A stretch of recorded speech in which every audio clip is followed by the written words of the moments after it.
tuas mãos. Senhor Deus, Pai Santo, obrigado por tua graça e bondade, Senhor. O segredo para a santidade, Pai, é te amar sobre todas as coisas. Muitas vezes a nossa carne que milita contra o Espírito, milita para não nos deixar fazer o que é o do nosso querer, que é te obedecer, Senhor. Mas cremos na tua graça e no poder do teu Espírito Santo que nos libertou e que nos ensina a te amar sobre todas as coisas. Nos ajuda, Senhor, a refletirmos nessa mensagem hoje. Que, assim como o grande pregador Lloyd Jones disse, que o nosso coração pegue fogo, Senhor. Que o púlpito queime e que os corações sejam inflamados pela tua glória, Pai. Ó Deus Santo, que essa mensagem alcance corações e que outras pessoas também possam ser alcançadas, Pai, por tudo que vai ser dito aqui, Senhor. Guia as minhas palavras, que não seja a minha voz, mas que seja a voz da tua Escritura falando. Pedimos em nome de Jesus. Amém. Bem, irmãos, a nossa mensagem ela tem como título: para uns o cordeiro, para outros um leão. Desde o livro de Gênesis, nós vemos um movimento que o ser humano tem em seu coração, que é a busca pela autonomia, ou seja, independência humana. Esse é um desejo que é fruto da arrogância humana, de achar que existe bondade, alegria, satisfação fora da vontade boa, perfeita e agradável de Deus. Meus irmãos, se existir verdadeira bondade e alegria fora de Deus, então a gente tem que afirmar que Deus é mentiroso. Ou que Deus não é Deus. Não é absoluto, não é completo. Precisamos também afirmar que existe no universo criado por Deus algo mais belo e perfeito que Deus, para que exista alegria fora dele. Se Deus, meus irmãos, é plenitude, o conceito da divindade é plenitude de perfeição, beleza, prazer, alegria. E todo o universo ele foi criado dentro da perspectiva do muito bom de Deus, pois Deus criou e viu que era muito bom. Como pode existir, então, algo no universo que seja melhor do que os propósitos e planos do próprio Criador? Será que, enquanto ele estava criando, algo saiu do controle dele e, sem querer, ele criou algo que poderia ser melhor, mas que não é a intenção dele para você? É nesse ponto, meus irmãos, que nós identificamos a base, a raiz da arrogância humana. Pois o ser humano acha que redescobriu a roda da felicidade. Ele acha que será feliz sem se submeter ao plano do Criador. Pois o plano do Criador não é perfeito, segundo a arrogância humana. A felicidade em Deus não é real. E na realidade, acreditar nisso, que existe alegria fora de Deus, é uma das maiores mentiras no universo. É o maior engano que muitos corações acabam caindo. E é isso que tem somente trazido cada vez mais destruição à humanidade. É por isso que nós temos visto o que vemos, e cada dia o mundo se distancia de Deus. Pois o mundo continua tentando encontrar plena satisfação fora do propósito do dono de todas as coisas. É em Gênesis, então, que nós vemos que após o homem pronunciar sua arrogância lá em Adão e Eva, dizendo que existe então satisfação, alegria, plenitude fora de Deus, nós vimos então que o mundo caiu no pecado. Toda a terra passou a ser maldita por causa da escolha que fizemos. Morte, dor, tristeza, passou a fazer parte da vida.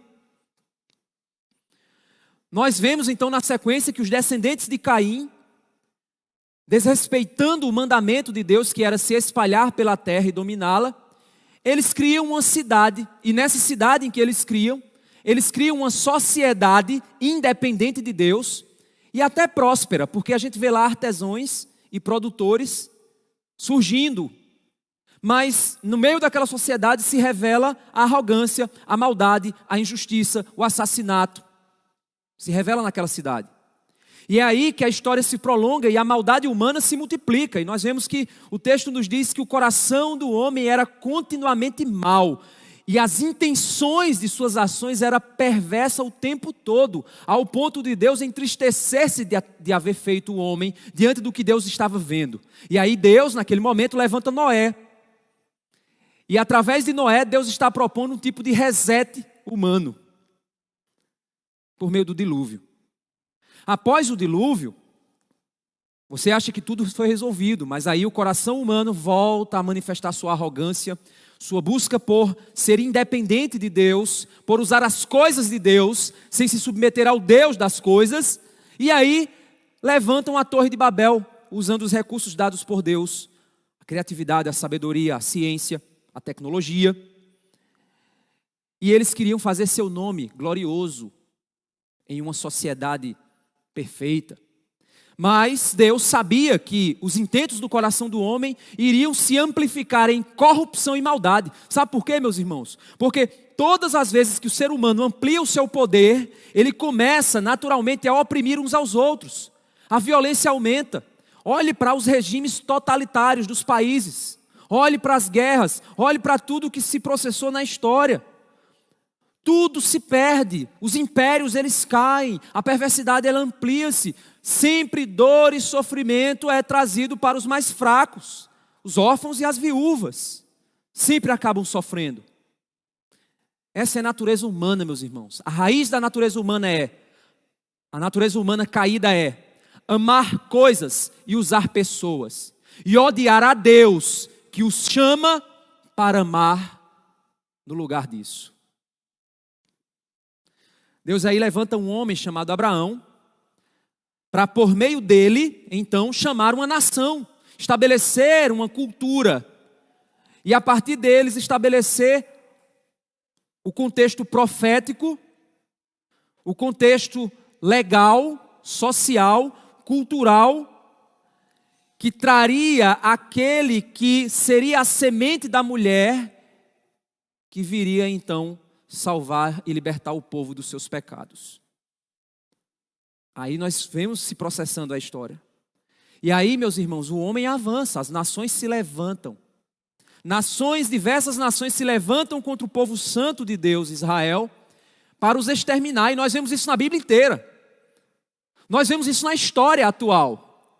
Olha o Holocausto. Olha os ataques recentes contra Israel. Uma tentativa constante de exterminar aquilo que aponta para a mão do Senhor. Mas aí, mesmo assim, o povo santo se corrompe. Alianças estranhas são feitas. Eles tentando preservar suas vidas, eles começam a firmar alianças com nações orgulhosas, com seus próprios deuses. E aí Deus julga a nação de Israel. Mas também Deus traz a salvação por meio do Messias, do ungido do Senhor, que entra em Jerusalém e é adorado pelo povo, dizendo que veio o descendente de Davi. E aí esse ungido, então, ele vem para libertar o ser humano das amarras dos seus pecados, escrever a lei de Deus em seus corações, ampliar as fronteiras da salvação e oferecer a salvação de Deus a todos os povos, para a glória de Deus. E é por isso que nós estamos hoje na era da igreja. A era dos gentios, a era das nações sendo chamadas a arrependerem-se de seus pecados.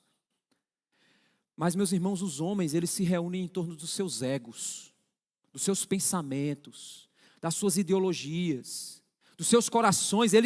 Os homens formam as suas nações, os seus reinos, e odeiam ao Criador, e em sua arrogância, eles continuam na sua agenda, em busca de uma sociedade unida, que despreza o Criador e alcança uma utopia de redenção sem Deus.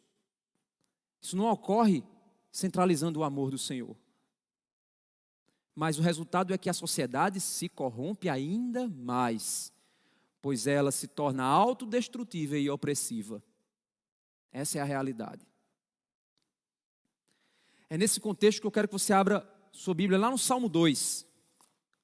Salmo 2.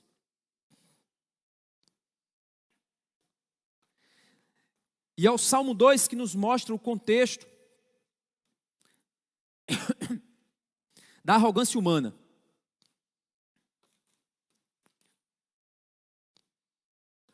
Nós vemos no Salmo 2, verso 1, dizendo: por que se enfurecem as nações, e os povos imaginam coisas vãs? Traz uma água para mim, por favor. Deu um tilt aqui na minha garganta. Salmo 2, verso 1. Porque se enfurecem as nações. Observem a arrogância humana sendo interpretada nesse salmo. E os povos imaginam coisas vãs. Os reis da terra se levantam e as autoridades conspiram contra o Senhor e contra o seu ungido, dizendo: vamos romper os seus laços, sacudir de nós as suas algemas. Aquele que habita nos céus dá risada. O Senhor zomba deles. Na sua ira, a seu tempo, lhes falará, e no seu furor os deixará apavorados, dizendo: eu constituí o meu rei sobre o meu santo monte Sião. Deus diz: eu tenho o meu rei. E o rei diz, esse rei, Cristo, verso 7, proclamarei o decreto do Senhor. Qual foi o decreto? Ele me disse: você é meu filho, hoje eu gerei você. Peça, e eu lhe darei as nações por herança, e as extremidades da terra por sua possessão. Com uma vara de ferro você as quebrará, e as despedaçará como um vaso de oleiro. Agora, pois, ó reis, e aqui está a advertência aos povos: sejam prudentes, deixem-se advertir, juízes da terra. Sirvam o Senhor com temor, alegrem-se nele com tremor. Beijem o filho, para que não se irrite, e não pereçam no caminho, porque em breve se acenderá a sua ira. E a resposta final é: bem-aventurado, feliz, todos os que nele, no Messias, se refugiam. A ira de Deus, meus irmãos, é um tema profetizado e recorrente nos profetas do Antigo Testamento. Lá em Malaquias capítulo 4, verso 1 e 2, nós vemos o seguinte. Ele diz: porque eis que aquele dia vem ardendo como fornalha, todos os soberbos, ou seja, os arrogantes, e todos os que cometem impiedade, ou seja, maldade, serão como a palha, e o dia que está por vir os abrasará. Você já viu palha pegando fogo? Diz o Senhor dos exércitos: de sorte que lhes não deixará nem raiz, nem ramo, serão arrancados completamente. Mas para vós, os que temeis o meu nome, nascerá o sol da justiça, e cura trará nas suas asas, e saireis e saltareis como bezerros da estrebaria. O reino de Deus é chegado, meus irmãos. Em Cristo é o lugar da salvação. Refugiar-se nele é o lugar seguro. Mas também o reino de Deus na cruz é alerta às nações. João Batista, ele diz lá em Mateus 3,7: e vendo ele muitos dos fariseus e dos saduceus que vinham ao seu batismo, dizia-lhes: raça de víboras, quem vos ensinou a fugir da ira vindoura?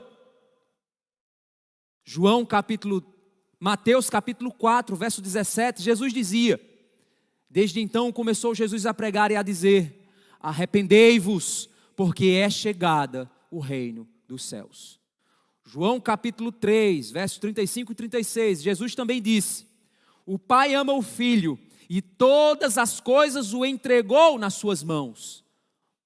aquele que crê no Filho tem a vida eterna, mas aquele que não crê no Filho não verá a vida, mas a ira de Deus sobre ele permanece.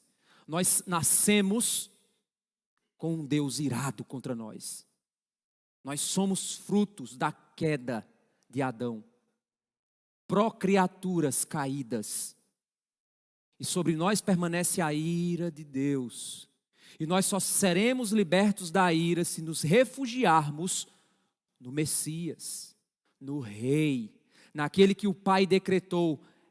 É a Ele que todas as coisas pertencerão.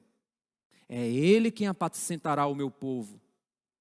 Por isso que nos foi oferecido o próprio Deus, que tornou-se carne e habitou no nosso meio.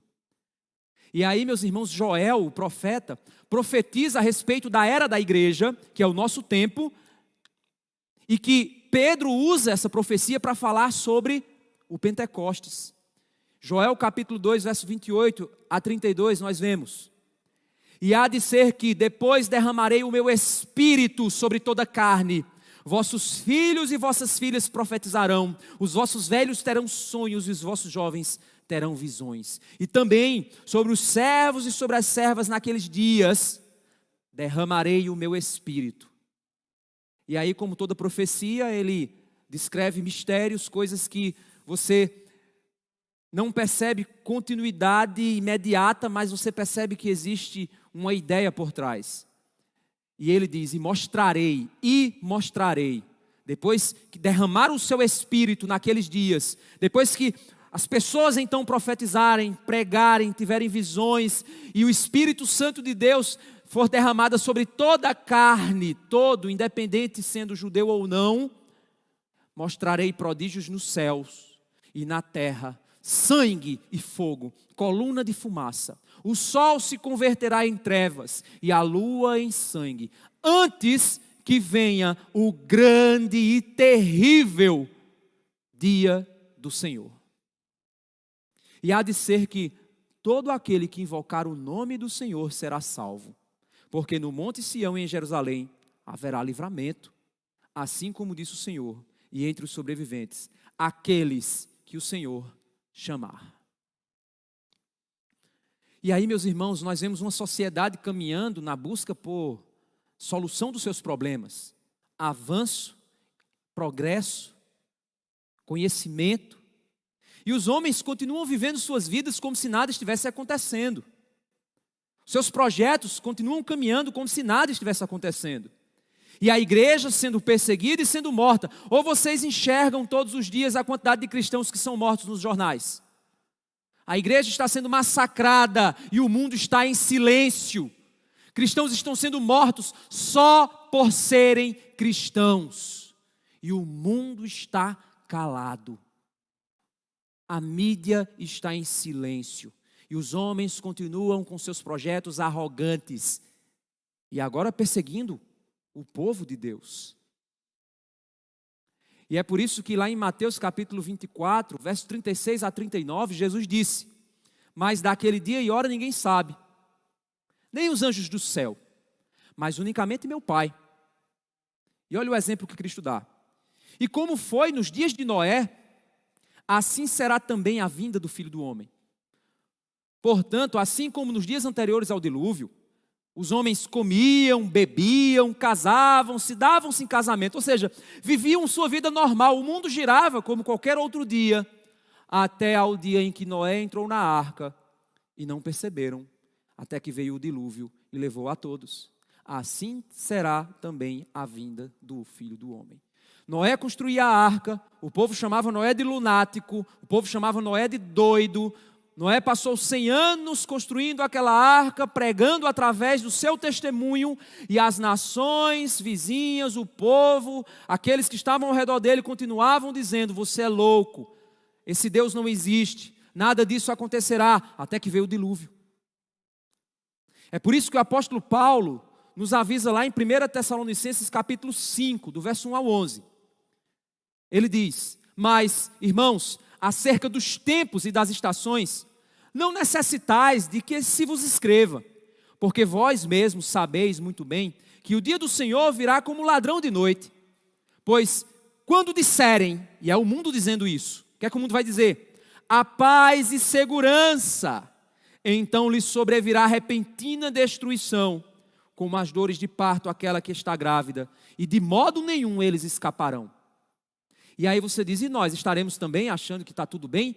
Não. Como é que nós estaremos? Como é que estará o nosso coração? Mas vós, irmãos, já não estáis em trevas, para que aquele dia vos surpreenda como ladrão. Eles serão pegos como ladrão, nós não. Estaremos preparados para isso. Porque todos vós sois filhos da luz e filhos do dia. Não somos da noite, nem das trevas. Não durmamos, pois, como os demais. Ou seja, não aproveite esse mundo como se esse mundo sempre fosse existir. Como se o que esse mundo faz é normal, é legal, é válido. Não durmamos, pois, como os demais, mas vigiemos e sejamos sóbrios. Porque os que dormem, dormem de noite. Os que se embebedam, embebedam-se de noite. Mas nós que somos do dia, sejamos sóbrios, vestindo-nos da couraça da fé e do amor, e tendo por capacete a esperança da salvação. Porque Deus não nos destinou para a ira de Deus, mas para a aquisição da salvação, por nosso Senhor Jesus Cristo, que morreu por nós, para que quer vigiemos, quer durmamos, vivamos juntamente com Ele. Por isso, exortai-vos, ou seja, animai-vos uns aos outros e edificai-vos uns aos outros, como também o fazeis. É nesse contexto, irmãos, que Jesus nos diz lá em Mateus capítulo 24, verso 29 a 33. Jesus disse, no sermão escatológico, e logo depois da aflição daqueles dias, do sofrimento que virá sobre a terra, o sol escurecerá, a lua não dará a sua luz, as estrelas cairão do céu, as potências dos céus serão abaladas, então aparecerá no céu o sinal do Filho do Homem. Consequência, todas as tribos da terra se lamentarão e verão o Filho do Homem vindo sobre as nuvens do céu com poder e grande glória. E ele enviará os seus anjos com rijo clamor de trombeta, os quais ajuntarão os seus escolhidos desde os quatro ventos, de uma a outra extremidade dos céus. Aprendei, pois, esta parábola da figueira. Quando já seus ramos se tornarem tenros e brotam folhas, sabei que está próximo o verão. Igualmente, quando virdes todas essas coisas, sabei que ele está próximo às portas. É diante dessa visão, meus irmãos, que a gente vai chegar no nosso texto. Nós vimos então, lá em Apocalipse capítulo 6, vamos lá para Apocalipse. É nesse contexto então, que nós recapitulamos o livro de Apocalipse até chegarmos no texto de hoje, onde nós vemos em Apocalipse capítulo 1,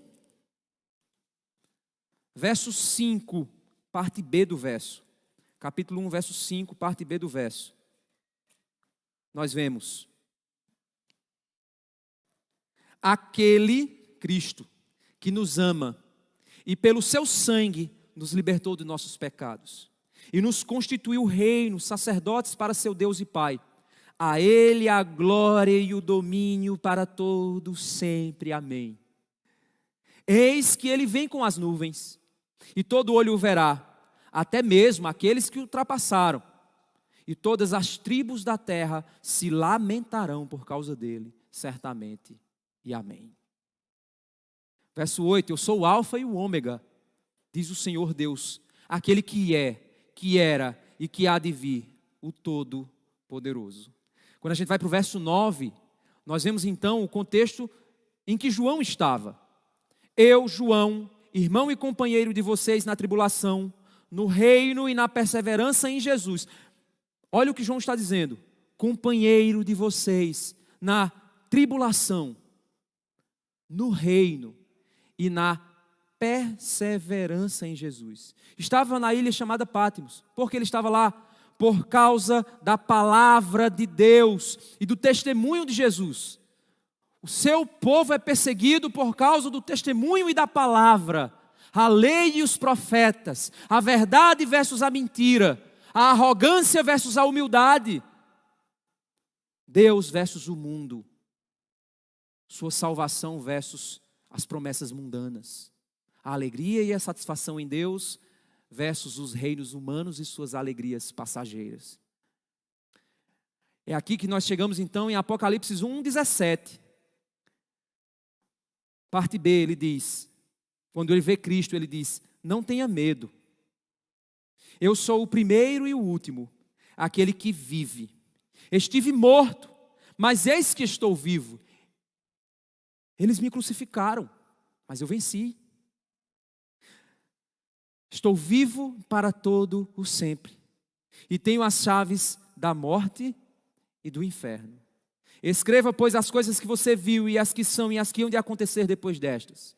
Ele continua dizendo: vocês sofrerão, mas eu também sofri. João foi perseguido, mas é companheiro da perseguição daquele povo. Cristo foi morto, mas venceu a morte. E por isso ele chama e nos diz: escreva. Quando nós chegamos então em Apocalipse capítulo 2, nós olhamos as promessas. E aí a gente vai fazer uma recapitulação das promessas. Eu estou preparando o teu coração para o que vai chegar. Então, Apocalipse 2, ele diz para a igreja de Éfeso: ao vencedor, 2:7, ao vencedor darei o direito de se alimentar da árvore da vida que se encontra no paraíso de Deus. A igreja de Esmirna, ele diz: o vencedor de modo nenhum sofrerá o dano da segunda morte. A Pérgamo, ele diz: ao vencedor darei do maná escondido, também lhe darei uma pedrinha branca, e sobre essa pedrinha um novo nome escrito, o qual ninguém conhece, exceto aquele que o recebe. A Tiatira, ele diz: ao vencedor que guardar até o fim as minhas obras, eu lhe darei autoridade sobre as nações, e com cetro de ferro as governará, e as reduzirá a pedaços como se fossem objetos de barro. Assim como também eu recebi a autoridade de meu Pai, eu lhe darei ainda a estrela da manhã. É aqui que ele diz a Sardes, capítulo 3, verso 5. O vencedor será assim vestido de branco, e de modo nenhum apagarei o seu nome do livro da vida. Pelo contrário, confessarei o seu nome diante de meu Pai e diante dos seus anjos. E é aqui que ele diz para Filadélfia: ao vencedor, no verso 12, farei com que seja uma coluna no santuário do meu Deus, e dali jamais sairá. Gravarei sobre ele o nome do meu Deus, o nome da cidade do meu Deus, a nova Jerusalém que desce do céu, vinda da parte do meu Deus, e o meu novo nome. E é aqui que ele diz a Laodiceia, verso 21, ao vencedor darei o direito de sentar-se comigo no meu trono, assim como também venci, e me sentei com o meu Pai no seu trono. Quem tem ouvidos, ouça o que o Espírito diz às igrejas. É diante da extrema perseguição que ele faz essas promessas. Promessas nenhuma que se cumprirão nesse mundo.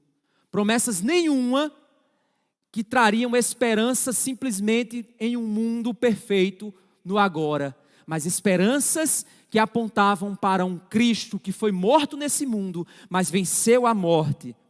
Sentou-se à direita do Pai e nos promete que vamos sentar à direita também ao lado dele, assim como ele sentou no trono do seu Pai. É aqui que nós vemos então o trono daquele que reina no capítulo 4. E no capítulo 5, o cordeiro que foi morto e venceu para resgatar um povo para si. Um povo que estava em sofrimento, um povo que estava em tribulação, um povo que estava em perseguição, mas que eles deveriam perseverar em nome de Cristo por causa das promessas que viriam, não nesse mundo. É aqui que nós vemos os selos sendo abertos pelo Cordeiro que venceu. E o selo nos mostra a depravação humana avançando. Mesmo mediante a pregação do Evangelho, o progresso humano, os 4 cavaleiros mostram que o ser humano entregue a si mesmo apenas amplifica sua autodestruição. E aí, meus irmãos, nós chegamos então naquele 5º selo que nós vimos semana passada. E no 5º selo é feita uma pergunta pelos mártires, por esse povo que continua sendo morto todo santo dia e a mídia está em silêncio. Um povo que continua sendo massacrado todos os dias e o mundo venda seus olhos diante disso. Igrejas queimadas, pessoas torturadas por serem somente, simplesmente, cristãos.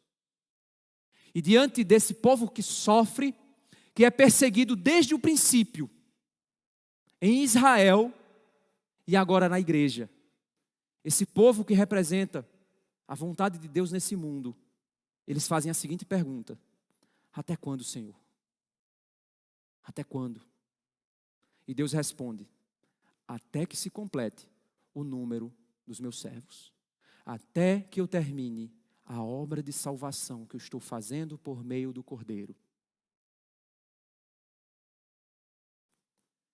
E aí nós entramos no verso 12 do capítulo 6 de Apocalipse, quando ele diz: vi quando o Cordeiro quebrou o sexto selo. E aí, meus irmãos, quando o sexto selo é quebrado, toda aquela imagem da ira de Deus, o momento em que o Cordeiro levanta-se do trono e diz: chega, chega. Irei responder às orações do meu povo. Eles me perguntaram: até quando? E o quando chegou. O Cordeiro, que antes salvava por sua misericórdia, agora será o juiz e ruge como um leão.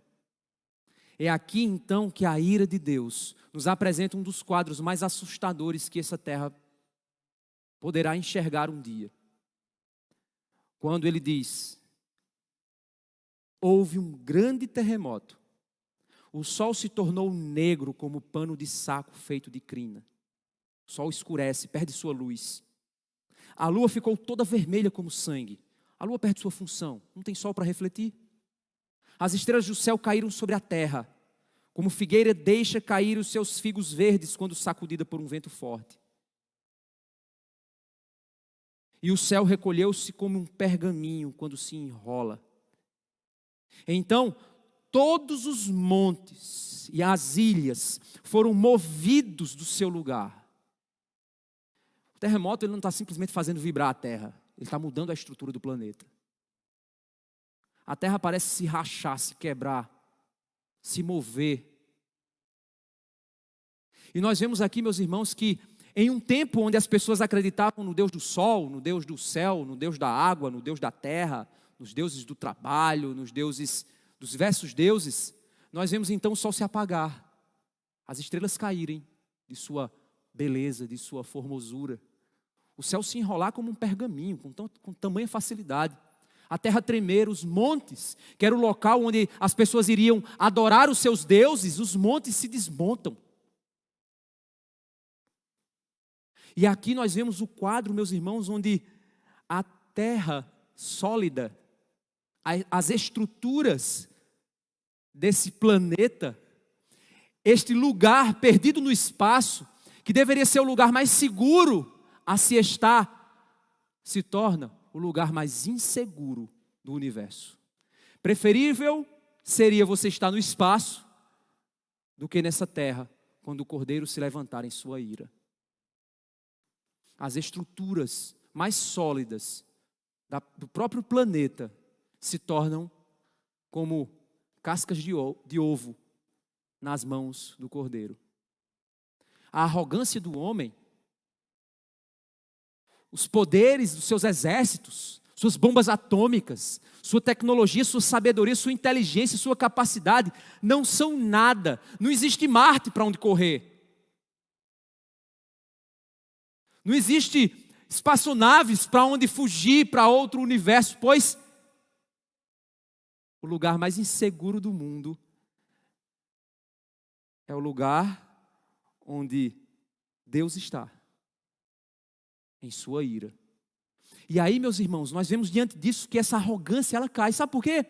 Porque o verso 15 ele diz: os reis da terra, os grandes, os comandantes, os ricos, ou seja, reis da terra, os que têm poder, grandes, os reconhecidos, comandantes, os donos de exércitos, aqueles que comandam exércitos, os ricos, os que têm dinheiro, os poderosos, os influentes, e todo escravo, não importa se é grande ou se é pequeno,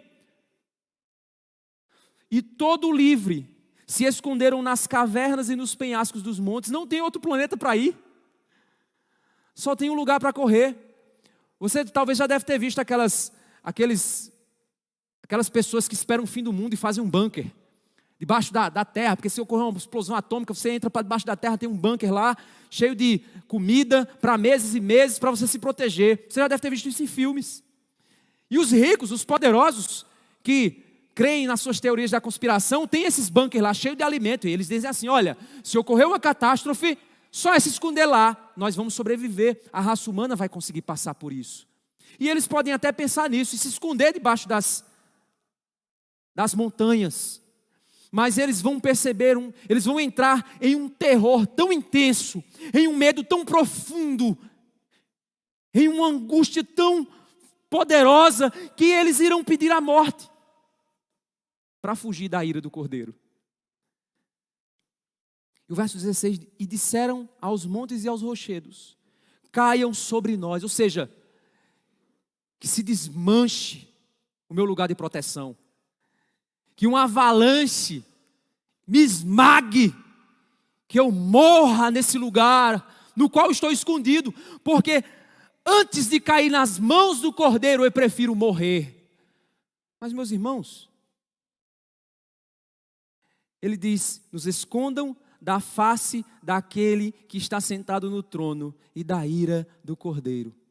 Meus irmãos, se você foge da ira do Cordeiro morrendo, logo após sua morte, na hora que abrir seus olhos, você estará diante do Cordeiro.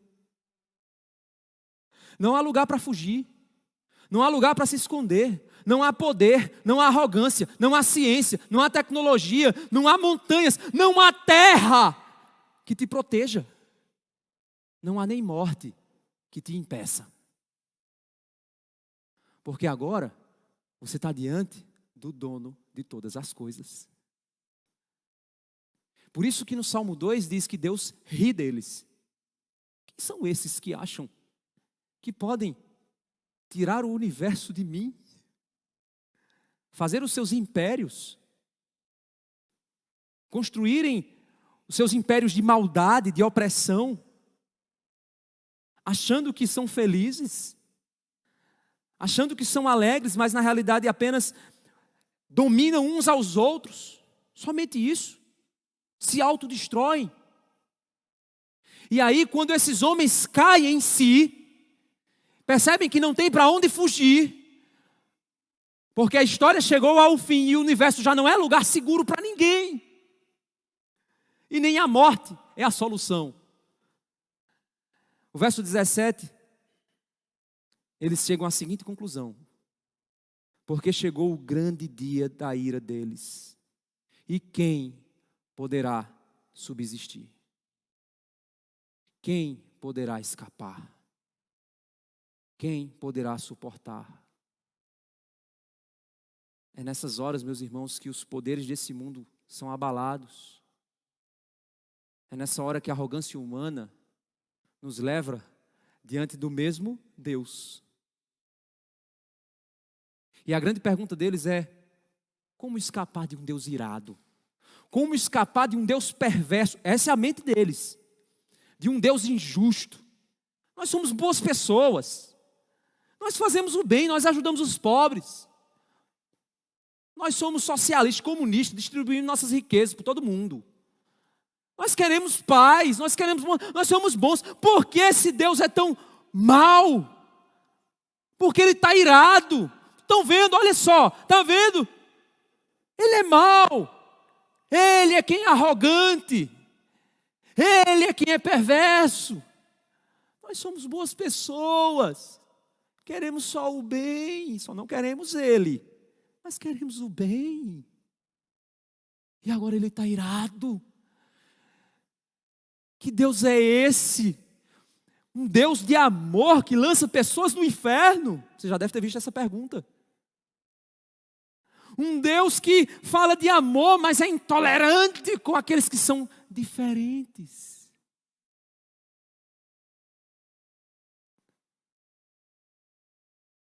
Do jeito que esse Deus é, não sobra ninguém. Não sobra ninguém. Esse é o pensamento deles. E a pergunta da humanidade é: diante desse padrão, quem vai subsistir? Quem pode sobreviver? E aí vem a resposta, meus irmãos. A resposta está no capítulo 7. Capítulo 7, verso 1. Depois disso, vi 4 anjos em pé, nos 4 cantos da terra. É importante a gente entender, irmãos, que Apocalipse, ele não está mostrando imagens do que vai acontecer do ponto de vista do filme, de uma imagem da realidade. São símbolos, imagens apocalípticas que comunicam a você. Então a comunicação é, depois dessa pergunta angustiante desses homens diante de um Deus furioso, a resposta é aquilo que ele diz: depois vi 4 anjos em pé nos 4 cantos da terra, segurando os 4 ventos da terra, para que nenhum vento soprasse sobre a terra, nem sobre o mar, nem sobre árvore alguma. É interessante isso, gente, porque sabe por que eles estão segurando os ventos? Porque o que Deus vai fazer aqui, Ele não quer que nem o vento, por mais brisa suave que seja, toque naqueles que serão selados. E Ele diz: para, eu não quero que nem o vento venha feri-los, o vento que eu vou mandar, o vento da minha ira, nem a brisa suave da minha ira, o início. Para. Verso 2: vi outro anjo que subia do nascente do sol, tendo o selo do Deus vivo. Ele gritou com voz bem forte aos 4 anjos, aqueles que tinham recebido poder para causar dano à terra e ao mar, dizendo: não danifiquem nem a terra, nem o mar, nem as árvores, até marcarmos com o selo a testa dos servos do nosso Deus. Aqui nós temos no livro do Apocalipse 2 selos. O primeiro selo é esse, o selo de Deus. O próximo selo a gente vai ver lá na frente, é o selo da besta. Tudo que Deus faz, meus irmãos, o diabo copia. Ele cria uma paródia, com suas promessas falsas, com seus milagres mirabolantes, que alimentam o coração humano, que amplificam a arrogância humana e que dá ao coração humano o que o coração humano deseja: prazer sem Deus, alegria sem submissão ao Criador. E ele diz: não, para. Deixa primeiro eu completar o número. Quando eu completar o número, aí sim, a brisa vai começar, o vento vai acelerar e vocês irão danificar a terra e o mar. E aí, meus irmãos, ele descreve os 144 mil das tribos de Israel que são marcados. E aí vamos lá. Alguns dizem é literal, outros dizem não é literal, são 144 mil, não são 144 mil. Um fato importante, irmãos, é nós caminharmos no livro de Apocalipse compreendendo a arte do livro, o gênero do livro. Aquilo que a gente chama de linha melódica. É como se fosse uma canção, uma música que está passando. Quando você toca a música, ela te faz ouvir, te faz lembrar, te faz sentir. Da mesma forma o livro de Apocalipse. A linha melódica te faz pensar, te faz refletir, te faz sentir o que o Espírito de Deus quer dizer. E a gente deve seguir essa linha. Eu não tenho que achar códigos para interpretar o livro, mas eu tenho que compreender dentro da lógica do livro o que está sendo dito. E a primeira pergunta foi feita: até quando, Senhor? Até quando, Senhor? E Deus responde: até que se completem o número. Que número? Para. 144 mil. Quando o selo for posto na testa do último, pode deixar o vento soprar. O número 12, meus irmãos, ele significa, na simbologia apocalíptica e na própria Bíblia como um todo, o número 12, normalmente, ele aponta para a ideia de povo. Povo que pertence a Deus. 12 tribos de Israel, 12 apóstolos. Então eles representam normalmente a totalidade do povo. 12 vezes 12, ou seja, um povo todo de várias tribos, o todo do todo, vezes 1000. O que isso significa? 1000 normalmente está muito ligado à ideia de tempo total, a totalidade da história, do tempo, da ação divina.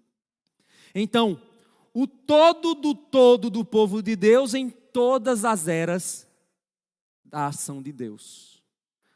Seria então uma explicação plausível para esse povo aqui. Mas você diz, pastor, mas eu creio que são os judeus mesmos. Tudo bem. Se você crê nisso, beleza, também se encaixa. No entanto, tanto sendo o povo, ou não sendo o povo judeu, ou não sendo o povo judeu, a lógica se completa a partir do verso 9. Que é quando ele diz assim, depois destas coisas, vi, e eis grande multidão, que ninguém podia contar, de todas as nações, tribos, povos e línguas, em pé diante do trono e diante do Cordeiro, vestido de vestes brancas, com ramos de palmeiras nas mãos, preparados para a adoração, para o reconhecimento do Rei. E clamavam com voz forte, dizendo, ao nosso Deus que está sentado no trono e ao Cordeiro pertence a salvação.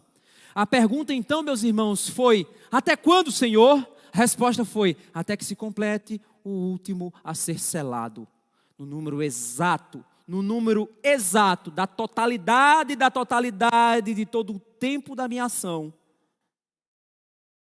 E quem são estes? De todas as tribos, raças, povos e línguas. São estes que, ao serem selados, não irão receber a ira do Cordeiro, pois nós não fomos destinados para a ira, mas para a salvação. E é aqui onde eles adoram ao nosso Deus que está sentado no trono e ao Cordeiro pertence a salvação. E os seres celestiais, verso 11, todos os anjos estavam em pé rodeando o trono, os anciãos, os 4 seres viventes, e diante do trono se prostraram sobre o seu rosto. E é interessante que é uma ação de total entrega, e adoraram a Deus dizendo, amém.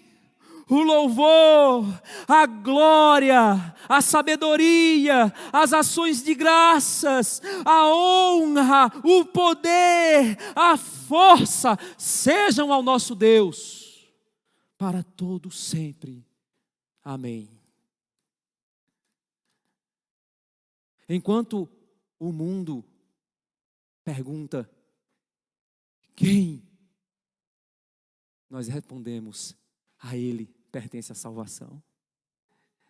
Enquanto o povo de Deus hoje pergunta, até quando, Senhor? Deus diz, até eu completar o meu plano, até eu finalizar a minha obra. Tenha paciência. Porque lá atrás foi dado a eles vestes brancas, a gente viu isso. Quando eles perguntaram, até quando, Senhor? Deus deu a eles vestes brancas e disse, tenham paciência, descansem, por enquanto. E aqui eles, com vestes brancas e com palmeiras nas mãos, eles se preparam para aquele momento de adoração do Rei, dizendo a Ele pertence a salvação. Nós confiamos nele, nós esperamos nele, nós fomos selados por Ele. E aí, meus irmãos, para uma igreja atribulada, para uma igreja sofrida, para uma igreja perseguida, como estava na época de João, essa era a resposta. Espere, esperança, confiança. Deus sabe o que faz, Deus guia a história, a Ele pertence a salvação. Mas será que Deus está irado comigo? Será que isso, que a minha dor e o meu sofrimento, será que por eu estar sofrendo o que eu estou sofrendo, será porque Deus está irado comigo? Não. Não. Essa é a ira das nações contra Deus. Nós somos perseguidos por causa de um mundo que odeia o Senhor, mas eles não conseguem alcançar o nosso Deus, então eles nos alcançam. Eles não calam a boca do nosso Deus, então eles querem calar a nossa. Eles não podem provar que Deus não existe, por isso eles querem provar que tua fé é uma mentira. Mas o nosso chamado é, morrer como o Mestre morreu. Se necessário for, testemunhar até o fim. E diante da grande tribulação, e diante da angústia, e diante da dor e do sofrimento, Deus, qual é a resposta? E aí, um dos anciãos, no verso 13, tomou a palavra e me perguntou: quem são e de onde vieram estes que estão vestidos de branco? Respondi: o Senhor sabe. Então ele me disse: estes são os que vêm da grande tribulação. Lavaram suas vestes, as alvejaram no sangue do Cordeiro. Por isso, estão diante do trono de Deus. O adoraram de dia e de noite no seu santuário. Santuário, irmãos, é a imagem de lugar de adoração. E aquele que está sentado no trono estenderá sobre eles o seu tabernáculo. Tabernáculo é o símbolo de um Deus que está no meio do povo. Depois que Deus tirou Israel do Egito e libertou eles, levou para o deserto, disse: eu vou ensiná-los a montar um tabernáculo para que eu habite no meio de vocês. Vocês irão peregrinar pelo deserto, montando e desmontando o meu tabernáculo, e a minha presença acompanhará vocês. O tabernáculo se transformou em templo. O templo foi destruído, pois Cristo disse: eu destruirei esse templo. Por quê? Porque João disse: e o verbo se fez carne e tabernaculou entre nós, habitou entre nós. Vimos a sua glória e a glória do unigênito. Onde ele está agora? Dentro de nós, habitando em nós, pelo seu Espírito Santo. E um dia, então, quando libertos desse corpo mortal, dessa dor, desse sofrimento, dessa angústia, dessa perseguição, dessa destruição, desse mundo perdido, nós estaremos prontos para adorá-lo em seu santuário, lugar de adoração. Mas não somente isso, ele também nos responde tabernaculando no meio de nós, estendendo o seu tabernáculo, sua presença e sua habitação. E isso, meus irmãos, nos trará um relacionamento. E esse relacionamento, no verso 16, vai tirar todas as nossas angústias, todas as nossas privações, todo o nosso vazio, todo o nosso medo, toda a nossa tristeza. Sabe por quê? Porque o verso 16 ele diz: jamais terão fome, nunca mais terão sede, não cairá sobre eles o sol, nem qualquer outro calor forte, pois o Cordeiro que está no meio do trono os apacentará, os guiará para as fontes da água da vida. E Deus lhes enxugará dos olhos toda lágrima. Meu irmão, onde está a sua esperança? Sua esperança está na arrogância humana ou na humildade do Cordeiro que venceu? Porque quando ele foi perguntado: você é rei? Ele disse: o meu reino não é desse mundo. Se o meu reino fosse desse mundo, eu pediria ao Pai e ele mandaria anjos e vocês estariam fritos. Mas a hora não é essa. Eu vim como cordeiro. Eu vim como servo sofredor. Eu vim ser espancado pelos seus pecados. Eu vim ser esmagado pela ira do Pai. Para que todos os que correrem para debaixo de minhas asas, não restará para eles ira. Pois eu já recebi a ira que seria deles. Eles receberão o selo que comprova que eles pertencem a um destinatário. E esse destinatário é o que está no trono. Ele se fez carne e como um cordeiro mudo foi levado à morte para nos dar libertação, para libertar o nosso coração da arrogância que nós vivíamos, do vazio que nós provávamos, do medo irracional, de não saber de onde viemos e para onde vamos. Hoje sabemos. O nosso fim não é debaixo da ira, o nosso fim é debaixo da graça. A sua confiança está na arrogância humana, nos reinos desse mundo. Um mundo que rejeitou o Criador, um mundo que continua rejeitando e cada passo mostrando sua depravação. Meus irmãos, eu fiquei horrorizado com a notícia. A Unicef recentemente, em uma pesquisa científica, afirmou que a pornografia pode ajudar o desenvolvimento infantil. Sendo que nós adultos temos nojo quando olhamos, como pode uma criança então ter que ver isso? Onde vai ser passado isso? Na escola? Educação sexual infantil. Um mundo pervertido, um mundo perverso, dominado por mentes inescrupulosas. Por mentes que se acham poderosas, por mentes arrogantes, que olham para os cristãos e diz: a causa do mundo está assim, são esses fanáticos. Como Nero disse, eles queimaram a cidade. Vamos matá-los. E o povo aplaudia.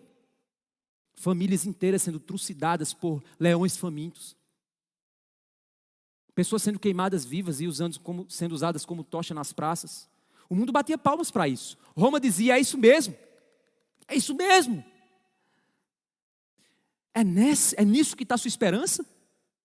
É nesses intelectuais?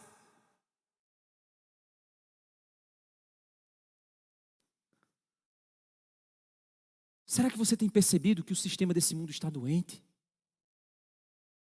Será que você sabe que Deus ri disso? Ele ri da arrogância desse mundo? Você crê que existe uma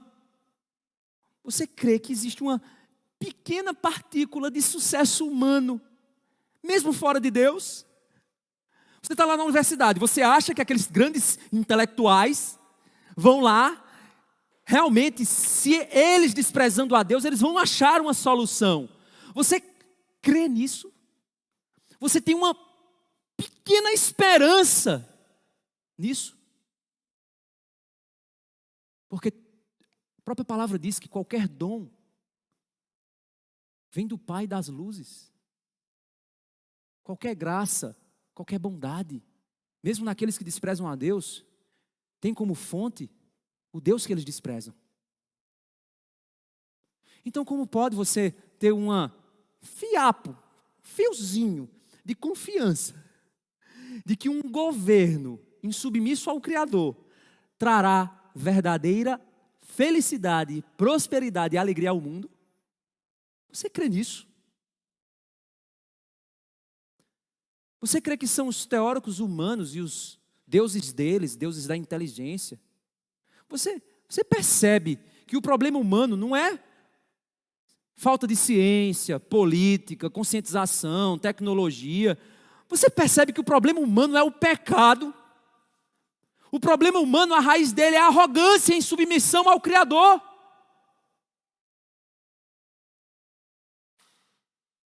Nosso país está doente, louco. Essa pandemia, meus irmãos, está só expondo as loucuras desse país. O duplo padrão para tudo. As paixões e idolatrias políticas. O nosso país é doente. O problema é Bolsonaro? O problema é Lula? Não. O problema é o pecado. A arrogância. Achar que uma urna trará felicidade. Achar que um homem trará solução.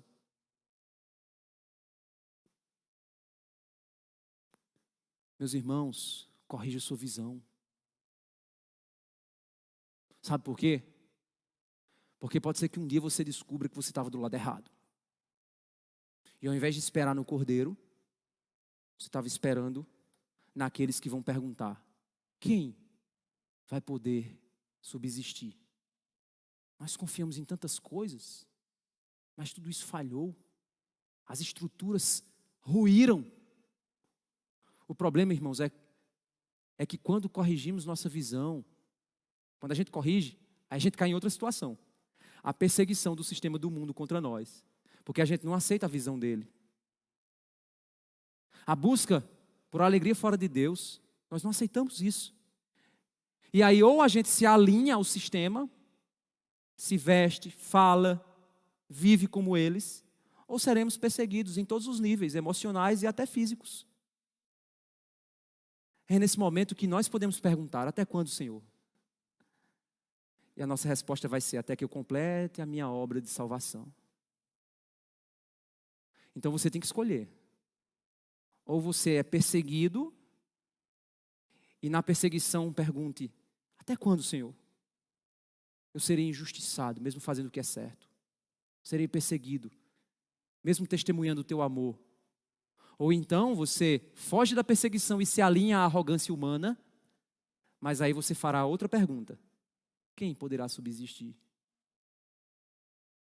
Porque eu não confiei, eu não esperei, eu pus minha fé no canto errado.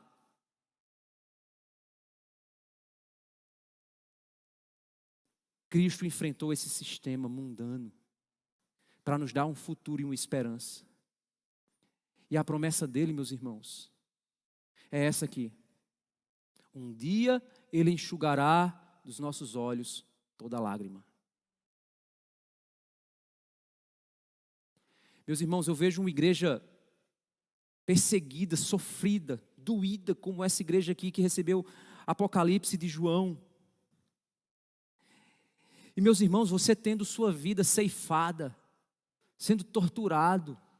Meus irmãos, eu fico imaginando, imagina você diante de um portão, prestes a ser aberto, e do outro lado, leões famintos, imensos e assustadores.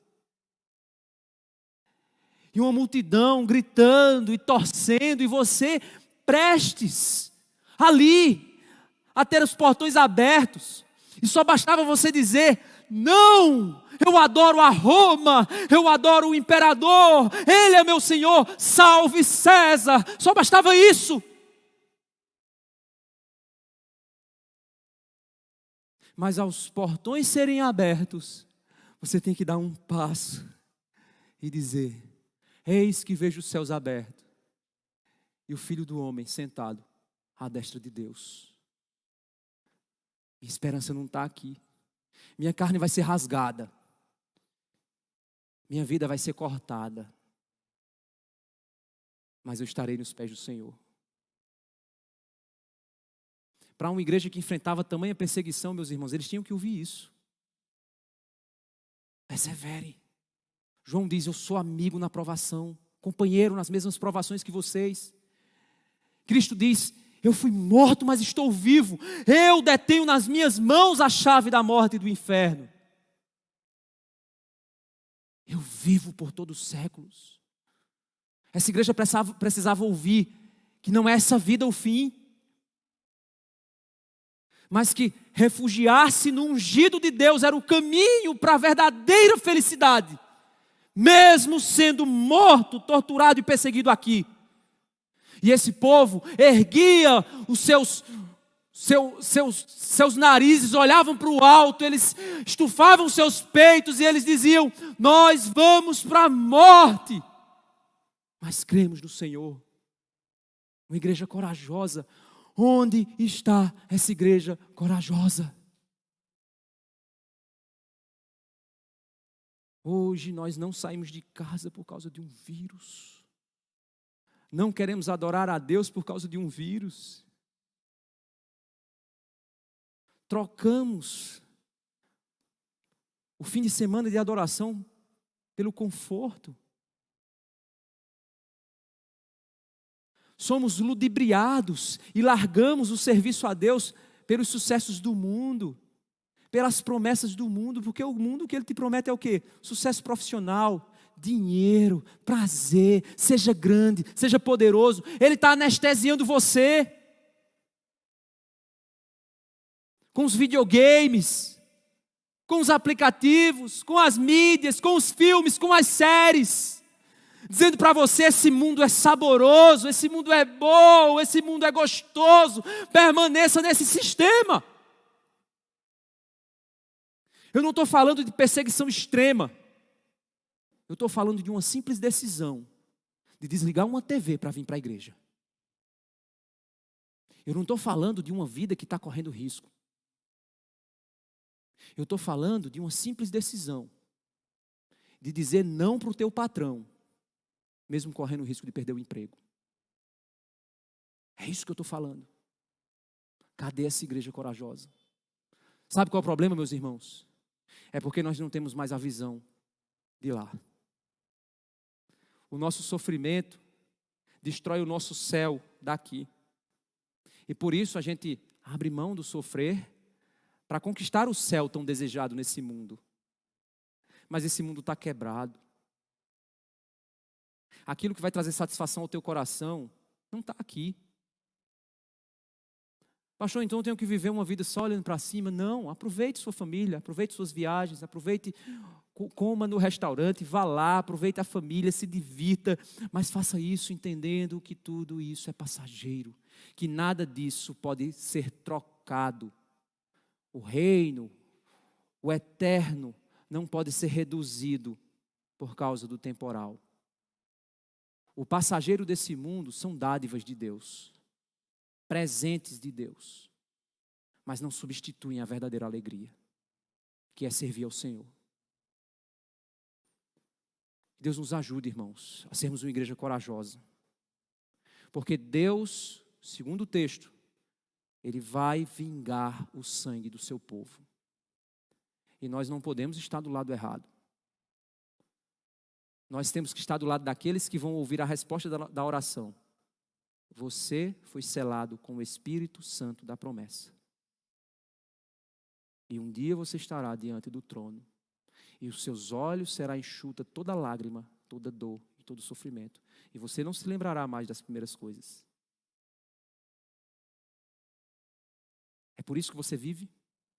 É para isso que você vive? É para isso que você escolhe hoje? As escolhas que você faz é visando isso? O emprego que você escolhe é visando o reino? O teu casamento é visando o reino? Os teus testemunhos de vida na escola, no trabalho, é visando o reino? É, pastor, qual deles? O reino dos homens ou o reino de Deus? Porque se for o reino de Deus, deixa eu dizer uma coisa para você, você não vai receber nenhum prêmio aqui. Paulo foi um dos homens que mais trabalhou para o reino de Deus entre os apóstolos. Todos os apóstolos foram massacrados, humilhados e esquecidos. Por que você quer viver uma vida diferente? Vamos corrigir nossa esperança, meus irmãos, porque somente assim a gente vai viver uma verdadeira vida. Vamos orar? Senhor Deus, Pai Santo, ó Deus maravilhoso, nos ajuda, Senhor, a entendermos, Pai, nós não somos deste mundo, estamos nele, mas não pertencemos a ele. Amplia a nossa visão para que as dores que nós passamos aqui, Pai, possam ser percebidas pela perspectiva da eternidade e não por uma perspectiva temporal, limitada e humana. Ó Senhor, nós não pertencemos a nós, fomos comprados e selados, pertencemos ao Cordeiro. Esse mundo, Pai, será destruído. E por isso o nosso tesouro não deve estar aqui, mas deve estar lá. Obrigado, Senhor, por nos salvar e nos dar uma perspectiva muito maior do que todas as coisas. Ó Deus, amplia a nossa visão para que a gente se alegre com a eternidade. Em nome de Jesus. Amém. Tuas mãos, quando